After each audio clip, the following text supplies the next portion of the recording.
23 August 2023లో మన Chandrayaan 3 moon యొక్క south pole దగ్గర సక్సెస్ఫుల్ గా ల్యాండ్ అయింది. ఇలా చేయడం వల్ల మన కంట్రీ అనేది వరల్డ్స్ నంబర్ 1 స్పేస్ రీసెర్చ్ కంట్రీలా మారింది. సో ఇంక్రెడిబుల్ అచీవ్మెంట్ యొక్క క్రెడిట్ ఇస్రోతో పాటు ఒక కంపెనీకి కూడా పోతుంది. ఆ కంపెనీ పేరు లార్సెన్ అండ్ టూబ్రో అన్నమాట. ఈ కంపెనీ అయోధ్య రామ మందిరం, నరేంద్ర మోదీ స్టేడియం, ఢిల్లీలో ఉన్న లోటస్ టెంపుల్, అలాగే world's largest Statue of Unity వంటి కన్స్ట్రక్షన్ చేసింది. అండ్ గైస్, ఈ కంపెనీ యొక్క ఫౌండర్స్ గురించి మాట్లాడుకుంటే ఈ కంపెనీకి ఇద్దరు ఫౌండర్స్ అన్నమాట. Number 1 Henning Holck Larsen, number 2 Soren Christian Toubro. వీళ్ళిద్దరు కలిసి ఈ కంపెనీకి స్టార్ట్ చేసిండ్రు.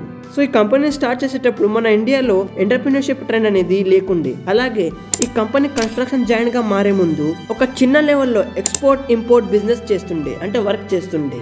అయితే ఎలా ఈ కంపెనీ ఇంత టాప్ లెవెల్లో సక్సెస్ అచీవ్ చేసిందో తెలుసుకుందాం. అలాగే గైస్, నా ఛానల్ కి లైక్ చేయండి, సబ్స్క్రైబ్ చేయండి. ఇటువంటి మంచి biography, financial videos, successful stories మీకోసం తీసుకొస్తా.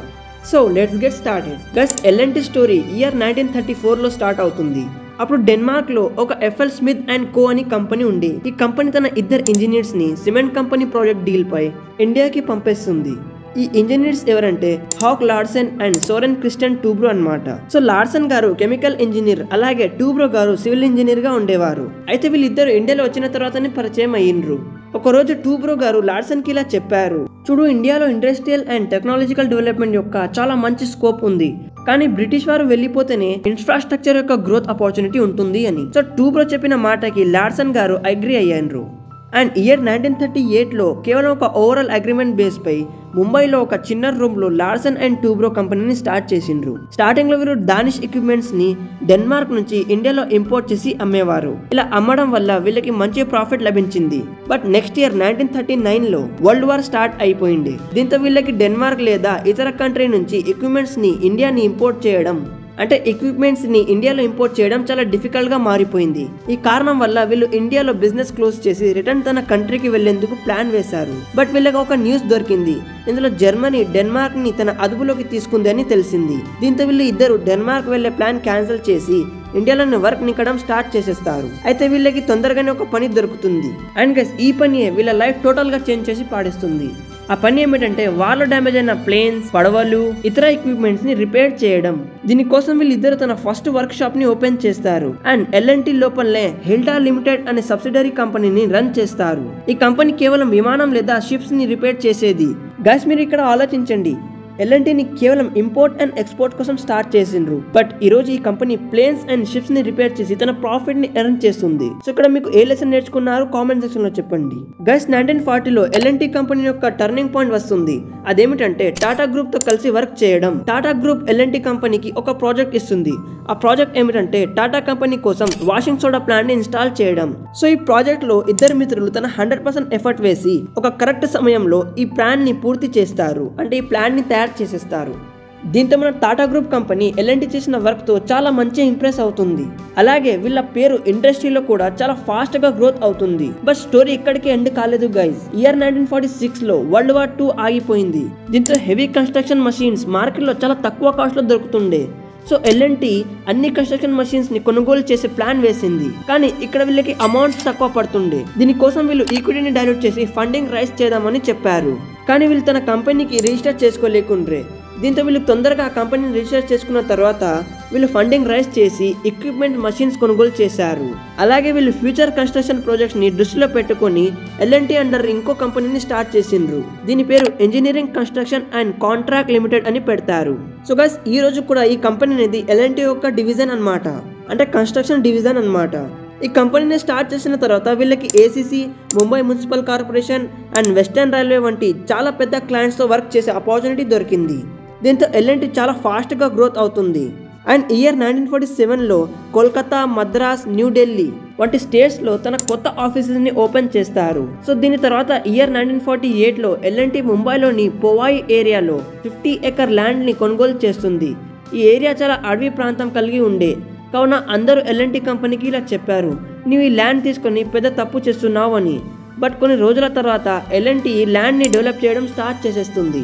అండ్ ఈ రోజు అంటే ఇయర్ 2024లో ఇదే అడవి ప్రాంతాన్ని మన ఎల్ఎన్టీ కంపెనీ ఒక పెద్ద ఇండస్ట్రియల్ హబ్ గా నిలబెట్టింది. ఇక్కడ నుంచే మన L&T world class engineering and construction projects కి రన్ చేస్తుంది. ఇయర్ 1948 లో ఈ 55 ఎకర్ ల్యాండ్ ని కొనుగోలు చేసేందుకు L&T చాలా పెద్ద అమౌంట్ ఖర్చు పెట్టిండే. అందుకోసమే వీళ్ళకి ఇప్పుడు ఫ్యూచర్ ప్రాజెక్ట్ రన్ చేయడానికి క్యాష్ అవసరం ఉండే. దీనికోసం వీళ్ళు ఇయర్ 1950 లో ఇద్దరు మిత్రులు ఈ కంపెనీకి స్టాక్ మార్కెట్ లో లిస్ట్ చేశారు. సో వీళ్ళిద్దరు ఫ్రెండ్స్ తన కంపెనీకి స్టాక్ మార్కెట్ లో లిస్ట్ చేసిన తర్వాత 20 lakh rupees అమౌంట్ ని కలెక్ట్ చేసుకున్నారు. దీని వాల్యూ ఈ రోజు 30 crore అన్నమాట. ఇలా ఫండ్ రైజ్ చేయడం వల్ల వీళ్ళకి 1956 లో ఒక పెద్ద బడ్జెట్ కలిగిన ప్రాజెక్ట్ లభించింది. ఈ ప్రాజెక్ట్ లో వీళ్ళకి శ్రీలంకలో ఒక బ్రిడ్జ్ తయారు చేసే కాంట్రాక్ట్ లభించింది. ఈ ప్రాజెక్ట్ ని కంప్లీట్ చేసిన తర్వాత L&T ముంబైలో చాలా పెద్ద బిల్డింగ్ కొనుగోలు చేసింది. ఆ బిల్డింగ్ ని కొనుగోలు చేసిన తర్వాత L&T ఆ కంపెనీకి L&T హౌస్ అని పేరు ఇచ్చింది. అండ్ గైస్ ఇదే హౌస్ ఈ రోజు L&T యొక్క హెడ్ క్వార్టర్ అన్నమాట. దీని తర్వాత L&Tకి గ్రో చేసే ఆపర్చునిటీ ఇయర్ 1965 లో దొరికింది. ఈ టైంలో అటామిక్ ఎనర్జీ కమిషన్ యొక్క చైర్మన్ హామీ జే బాబా గారు ఉండే. ఈయన L&Tకి న్యూక్లియర్ రియాక్టర్ యొక్క కాంపోనెంట్స్ ని తయారు చేసే ప్రాజెక్ట్ ని ఇస్తారు.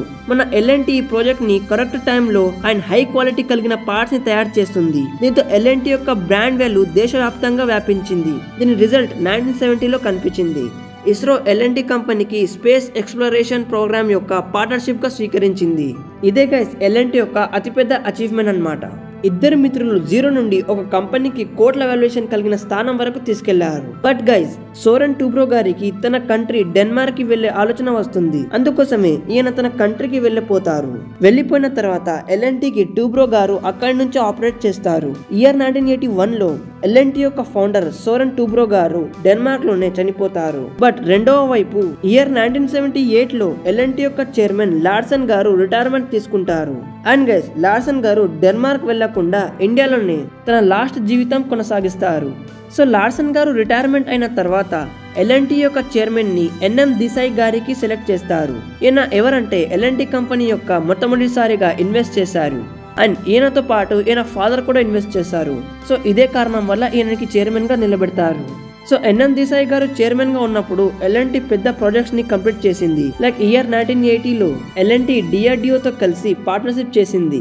ఇందులో L&T DRDO కోసం సబ్మరీన్స్ అండ్ మిసైల్ సిస్టమ్ వంటి కాంప్లెక్స్ ప్రాజెక్ట్ ని తయారు చేసింది. అలాగే ఇయర్ 1986 లో CR రామకృష్ణన్ తో కలిసి L&T ఢిల్లీలో ఉన్న లోటస్ టెంపుల్ ని తయారు చేసింది. ఈ టెంపుల్ తయారు చేయడం వల్ల అందరికి L&T యొక్క డిజైన్ అండ్ కన్స్ట్రక్షన్ మెథడ్ చాలా బాగా నచ్చింది. ప్లస్ ఇక్కడ వరకైతే L&T కంపెనీ యొక్క గ్రోత్ రేట్ పెరుగుతుండే. బట్ ఇయర్ 2001 లో L&T చాలా పెద్ద ప్రాబ్లం లో వచ్చేసింది. ఆ ప్రాబ్లం ఏమిటంటే బిర్లా గ్రూప్ L&Tని కావాలని ఫోర్స్ చేసి అక్వైర్ చేయాలని 80% స్టేక్స్ ని కొనుగోలు చేసింది. సో గైస్ ఇదంతా అకస్మాత్తుగా అయితే కాలేదు. ఇయర్ 1980s నుండే స్టార్ట్ అయింది. అది ఎలా అంటే L&T కంపెనీ గ్రోత్ స్టేజ్ లో ఉన్నప్పుడు దుబాయ్ లో ఉన్న బిజినెస్ మ్యాన్ మన్ను చాబడియా గారు ఈ కంపెనీలో 1.5 స్టేక్ కొనుగోలు చేసిండ్రు. ఈ విషయం చైర్మన్ NM దేశాయ్ గారికి తెలిసింది. ఈయన మన్ను చాబడియా గారికి ఆపేందుకు ఒక ప్లాన్ వేసిండు. ఈ ప్లాన్ ఏమిటంటే ఈయన ధీరుభాయ్ అంబానీ దగ్గర వెళ్ళిండు. వెళ్ళి ఈయన ఆయనకి హెల్ప్ అడిగిండు. సో దీంతో ధీరుభాయ్ అంబానీ గారు 12.5% L&T యొక్క స్టేక్స్ కొనుగోలు చేసిండు. దీంతో మన్ను చాబడియా గారు ఏమాత్రం ఆస్కారం లేకపోవడం వల్ల వెనక్కి వెళ్ళిపోయారు. ఇలా మెల్లమెల్లగా ధీరుభాయ్ అంబానీ గారు 18% స్టేక్ కొనుగోలు చేసుకుండు. కానీ ఇక్కడ మొత్తం స్టేక్స్ ని ధీరుభాయ్ అంబానీ గారు బిర్లా గ్రూప్ కి అమ్మేసిండు. ఇక్కడనే వచ్చేస్తుంది ప్రాబ్లం గైస్.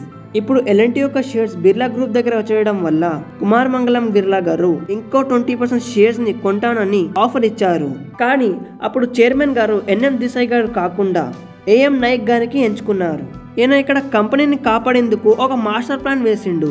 ఆ మాస్టర్ ప్లాన్ ఏమిటంటే ఈయన L&T ఎంప్లాయీస్ ట్రస్ట్ ని స్టార్ట్ చేసి ఎంప్లాయీస్ కి ఇలా చెప్పారు, ఎవరైతే మన కంపెనీ యొక్క షేర్స్ ని కొంటారో వాళ్ళు డైరెక్ట్ ఎంప్లాయీ నుండి ఓనర్ గా మారొచ్చని చెప్పారు. దీంతో పాటు ఎంప్లాయీస్ కి ఇలా చెప్పారు, మీరు వర్క్ మంచిగా చేయండి, ఎక్స్ట్రా ఫోకస్ పెట్టండి. దీంతో కంపెనీ యొక్క share price all time high ఉంటుంది. ఈ కారణం వల్ల ఎవరు మన కంపెనీ యొక్క షేర్స్ ని కొనుగోలు చేయరు అని. ఇలా NM నాయక్ గారు ఎంప్లాయీస్ కి చెప్పడం వల్ల అందరూ చాలా మంచి కాన్సన్ట్రేట్ పెట్టి వర్క్ చేయడం స్టార్ట్ చేసేసిండ్రు. దీంతో పాటు మన AM నాయక్ గారు సేబీ దగ్గర వెళ్ళి స్టోరీ మొత్తం చెప్పేసిండు. దీంతో సేబీ ఏం చేసిందంటే బిర్లా గ్రూప్ పై ఎక్కువ షేర్స్ కొనడం వల్ల ఆపేసింది, అంటే ఆర్డర్ పెట్టేసింది. దీంతో బిర్లా గ్రూప్ తన అడుగుని వెనక్కి వేసేసింది. దీంతో కంపెనీ యొక్క కండిషన్స్ ఈక్వల్ పొజిషన్ లో వచ్చేసాయి. ఇలా కండిషన్స్ ఈక్వల్ పొజిషన్ లో వచ్చేసిన తర్వాత మన L&T కంపెనీ ఫ్రీగా పిల్లల కోసం హాస్టల్స్, స్కూల్స్ ఇటువంటి చాలా ప్రాజెక్ట్స్ ని తయారు చేసేసింది. సో చూసారా గైస్, ఎలా L&T కంపెనీ తన లాసెస్ అండ్ స్కామర్స్ తో తనను తాను రక్షించుకుందో. అందుకే L&T మన దేశంలోనే అతిపెద్ద ఇన్ఫ్రాస్ట్రక్చర్ కంపెనీ అన్నమాట. దీనిపై మీ అభిప్రాయం ఏమిటో కామెంట్ సెక్షన్ లో చెప్పండి. ఇటువంటి మంచి బిజినెస్ కేస్ స్టడీస్ కోసం ఛానల్ కి లైక్ చేయండి, సబ్స్క్రైబ్ చేయండి. సో గైస్, కలుద్దాం ఇంకొకటి మంచి ఇన్ఫర్మేటివ్